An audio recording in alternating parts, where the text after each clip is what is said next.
வணக்கம். சற்று முன் கிடைக்கப்பெற்ற மிக முக்கியமான செய்தி ஒன்று வெளியாகி உள்ளது. குறிப்பாக அண்ணா பல்கலைக்கழக மாணவி விவகாரத்தில் குற்றவாளி பேசிய நபர் யார், குற்றவாளி தொலைபேசியில் பேசிய அந்த முக்கிய புள்ளி யார் என்று அதிமுகவினர்கள் யார் அந்த சார் என்ற போஸ்டரை சமூக வலைதளங்கள் மற்றும் சென்னை, ஆழ்வார்குறிச்சி, வடபழனி மற்றும் காஞ்சிபுரம், மதுரை, திருநெல்வேலி போன்ற பகுதிகளில் ஒட்டி தங்களுடைய எதிர்ப்புகளையும் தெரிவித்து வருகிறார்கள். குற்றவாளிகள் கைதாகும் வரை இந்த எதிர்ப்பு தொடரும் என்றும் எடப்பாடி பழனிசாமி அவர்கள் தெரிவித்திருந்தார். மேலும் கைது செய்யப்பட்ட ஞானசேகரன் திமுகவை சேர்ந்தவர் கிடையாது என்றும் அவருக்கு உறுப்பினர் அட்டையும் கிடையாது என்றும் அமைச்சர் ரகுபதி கூறியிருந்தார்.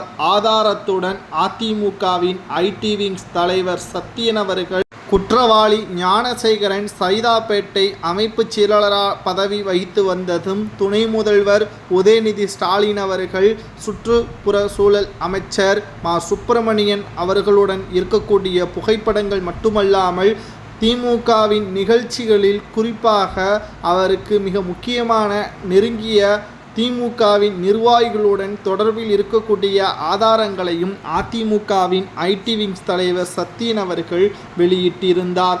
இந்த நிலையில்தான் சட்டத்துறை அமைச்சர் ரகுபதி அவர்கள் தற்பொழுது மற்ற அமைச்சர்களை விட இவருக்கும் திமுகவினருக்கும் சம்பந்தமே இல்லை என்று கூறி வந்தக்கூடிய நிலையில் எடப்பாடி பழனிசாமி அவர்கள் நிச்சயமாக இதற்கு பின்னால் சட்டத்துறை அமைச்சர் ரகுபதி இருக்கிறாரோ என்ற ஒரு சந்தேகம் எழுகிறது என்றும், மற்றவர்கள் அமைதியாக இருக்கும் பொழுது இவர் ஏன் இப்படி பேசுகிறார் என்றும், ஆதாரத்தை வெளியிட்ட பிறகும் கூட திமுகவின் மீது பழி போடக்கூடாது என்று பேசுவதற்கு காரணம் என்ன?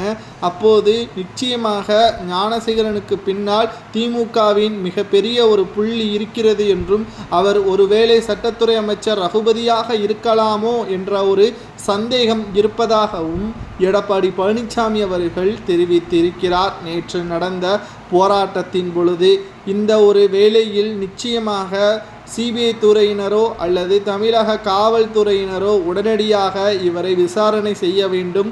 நீதிமன்றத்தில் வழக்கு நடைபெற்று கொண்டிருக்கக்கூடிய நிலையில் இந்த வழக்கை சிபிஐ துறையினருக்கு மாற்ற முடியாது என்று நீதிபதிகள் தெரிவித்திருந்த நிலையில் தனி குழு ஒன்றையும் அமைத்துள்ளார்கள். 2 நீதிபதிகள் கொண்ட அமர்வில் அந்த குழுவில் 3 முக்கிய IPS அதிகாரிகளும் இடம்பெற்றிருப்பதால் சட்டத்துறை அமைச்சரது பெயரும் இந்த விசாரணையில் இடம்பெற்றிருப்பதாக தகவல்களும் வெளியாகியுள்ளது.